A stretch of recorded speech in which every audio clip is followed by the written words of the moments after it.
السلام عليكم. وعليكم السلام ورحمة الله وبركاته. شلونك شيخ رامي؟ الحمد لله، سني أم شيعي؟ لا أنا مهتدي منذ 12 سنة الحمد لله. الله أكبر، المهتدي رقم 10 معنا، الله أكبر ولله الحمد. حياك الله، تفضل. أنا أبو أحمد أنا أبو أحمد من العراق، كردي فيلي. اتصلت معك يا شيخ قبل سنة تقريبا. نعم. وضحت بعض الأمور.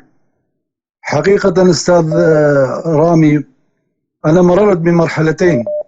طوال حياتي. نعم.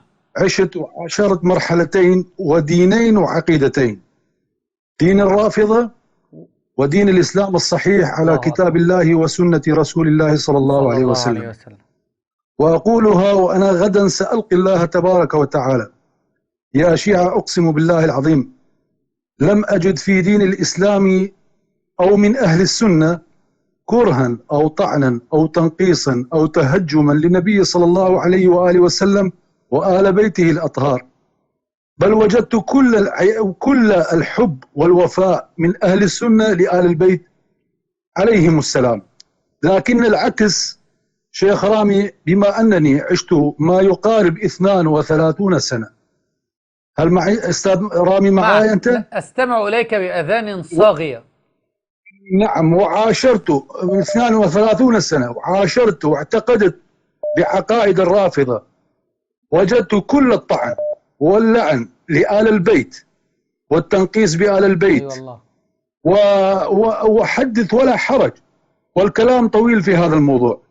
ولذلك أستاذ رامي، أنا كنت مغشوش في هذا الأمر، ولذلك عندي نصيحة جزاك الله كل الجزاء لهذا العمل الجبار الذي آمين. تقوم به، واهتدوا كثيرين من الناس، وأنا أتابعك كل يوم يعني الحمد لله.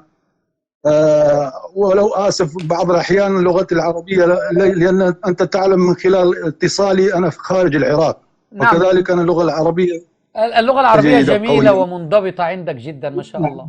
جزاك الله خير. الشيخ، مررت بهذه الأمور، لذلك أنا أريد أن أوجه يعني بعض النصائح، لأنني مررت بهذا المرحلة. للإخوان المهتدين. اخوان المهتدين هم في جنوب، خاصه في جنوب العراق، وانت تعلم يا شيخ رامي الزبائن الرجال الفرس مسيطرين على الوضع في الجنوب. نعم. واكثر الشيعه انا متواصل معهم. والله يا شيخ اقول لك، عندي اصدقاء، انت تعلم من اي دوله انا اتصل بك. نعم. عندي اصدقاء هم ايرانيين واهتدوا واقنعتهم، وسهل المعامله معهم، لكن واصبحوا من اهل السنه، لكن لا يستطيعون ان يتكلموا العربيه. انا اتكلم معهم باللغه الفارسيه، يعني باللغه الفارسيه والكرديه، واهتدوا. لكن مع الاسف جنوب العراق يعني فيهم، ولكن فيهم كثير من العقلاء، واتواصل معهم، ولو انهم اذوني وخرجت وتركت الارض. لكن حسبنا الله لدي، ونعم لا اريد ان اطيل، لدي نصائح للمهتدين ان يستطيعوا ترك الارض. الوكيل. أي والله. إذا يستطيعون أن يتركوا الأرض، لأن البؤرة، المنطقة الجنوبية، أنا عشت ومررت ودخلت في جنوب العراق، في النجف، كربلاء، لا يوجد مساجد سنية إطلاقا. في بعض الأمكنة لا يوجد مساجد سنية. في بغداد نعم يوجد، في مناطق أخرى لا يوجد. إذا كان هو مهتدي، أول شيء إذا استطاع أن يترك الأرض ويهاجر فهذا خير ما يعمل. وإن لم يستطع أولا يقوم بحذف كل المواقع لأهل العمائم، كل المواقع. لا يشترك مع أي، حتى لأنه تعلم يا شيخ الفتنة، كل هؤلاء أهل الفتنة. لا يحذفوا كل المواقع لأهل العمائم، وبدل هذا اشتراك مع قنوات أهل السنة، وبهذه الطريقة. وكما تقدم يعني بعض الأحيان تقدم لهم النصائح أن لا يفعلوا كذا وكذا، وأن لا يسبلوا، فهذا جيد. لكن أن دائما يتواصلوا، لأنه يشحنوا أنفسهم على لأن هناك ألفاظ شركية وأن يتواصلوا مع أهل السنة. وكنت أنا في زماني في 2012 أستاذ رامي، في 2011 عندما اهتديت كنت أقطع مسافة 110 كيلو متر لأجل صلاة الجمعة، كل صلاة الجمعة. كان عندي والتقي في يوم نفس اليوم اخذ دروس من شيخ بعيد عن منطقتي من اهل السنه، كان الله عالم. يتقبل منك ويبارك فيك. نعم. وانا اتوجه بهذه الرساله الى اخواني المهتدين ان شاء الله، واقول لهم اصبروا وصابروا واثبتوا على الحق، لان الحق كما وصف الله سبحانه وتعالى عندما قال: وما اكثر الناس ولو حرصت بمؤمنين. وقال أيضا: بل جاءهم بالحق وأكثرهم للحق كارهون. وإذا والله يا شيخ أنا الحمد لله كل المهتدين أنا أظنها كذلك، عندما يهتدوا يكونون خصما عدوا لأهل العمائم. أكره ما يكون في حياتي هو أهل العمائم، أقسم بالله العظيم يوميا. ولا يزال، وأنا اهتديت منذ 12 سنة، من 12 سنة لا يزال كلما أسمع من يسب أمنا أم المؤمنين عائشة رضي الله تعالى عنها والصحابة الكرام أبكي دما، والله أبكي عليهم، لأنني لا يزال أنا أعاني من هذا الظلم الذي كنت أعيش في هذه الفترات، الذي كنت أسب أمنا أم المؤمنين والصحابة. ولذلك يا إخواني، إذا نحن وأنتم إن شاء الله أيها المهتدين من الفائزين، ونسأل الله سبحانه وتعالى أن يوفقنا ويجمع كلمتنا، لأننا من دعاة الحق ما دمنا ندعو إلى الحق، فالحق معنا والله سبحانه وتعالى ناصرنا.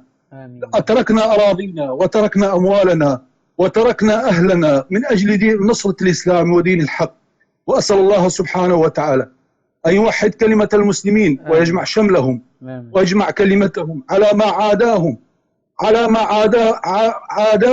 على ما من سواهم، لأن هؤلاء الروافض الذين يكابرون ويعاندون ويعارضون إنما يعارضون لأنهم لا يعرفون ولا يعلمون الحق.